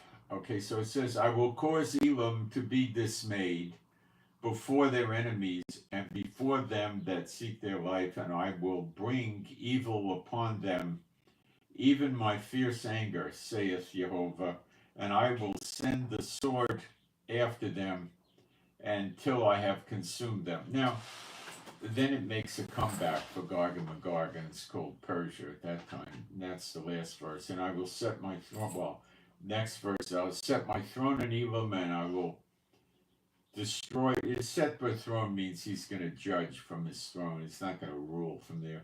And will destroy from hence the king and the princes, saith Jehovah. But it shall come to pass in the latter days that I will bring again the captivity of Elam, saith Jehovah. That's for Gog and Magog in Ezekiel 38:39. It's called Persia then. All right. So they are in the attack against the daughter of Babylon, America. So it appears that America is going to be attacked by their enemies very shortly. And then after that, it appears Elam gets it. Unless I'm missing something, and then Iran's going to get hit very soon. But I think it could develop that Iran gets hit not so severely, maybe just nuclear facilities. And then that triggers the nations to go after America because they just realize that America is going to dominate them and they don't want to hear that.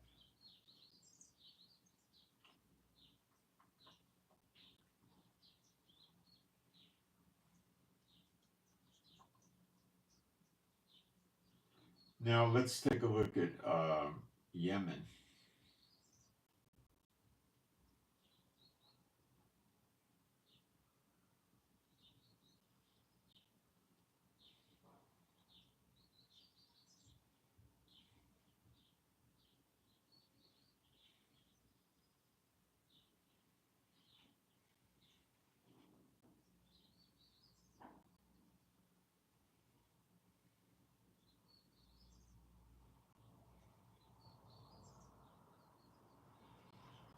I'm finding the verse.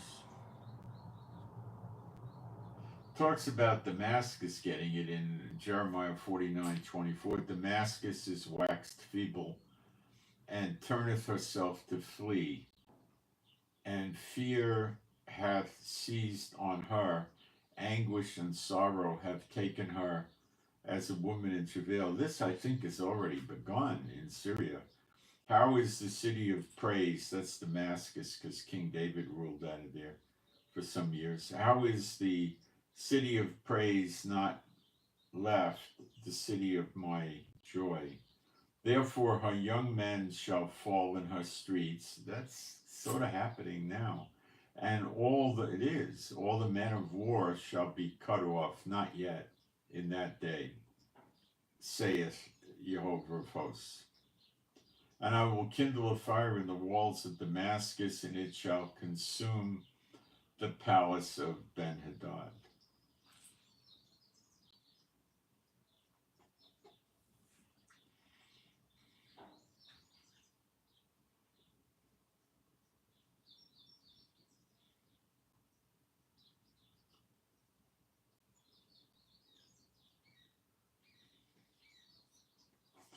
Jeremiah 49:20. Therefore, hear the counsel of Jehovah that he hath taken against Edom, that's Yemen, and his purposes that he hath purposed against the inhabitants of Teman, that's the south, that's Edom. Surely the least of the flock shall draw them out. Surely he shall make their habitation desolate with them. They both become desolate. The earth is moved at the noise of the fall of at the cry. The noise thereof was heard in the Red Sea. Well, that's Yemen. Behold, he shall come up and fly as the eagle, and spread his wings over Bozrah. And at that day shall the heart of the mighty men of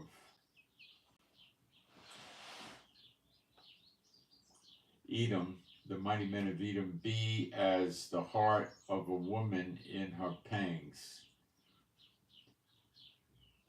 Now, there's a lot of these things starting to come into play right now.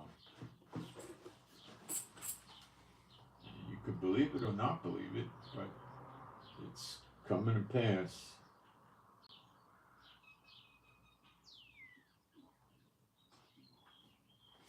Okay, so I'm Moshe. Please pray for me and my wife Rivka. Pray for our peace, safety, protection, joy, healing. Pray for our finances. Pray for the finances, could use it. And pray for our animals and pets, which are all rescues, that they be happy, healthy, and whole. Pray for the peace of Jerusalem. Pray for better videos. I get more insights about prophecy and sequencing and timing, and I can put it together better with current events, with timing and sequencing. And pray for, that's about it, I guess. And I send my shalom to all those who love Yeshua HaMashiach. And it's good if you hit the like button. For the people, there's nobody out there on social media that I could find that's putting current events together with Bible prophecy correctly. I haven't seen anybody else do it. And I'm out. Thank you.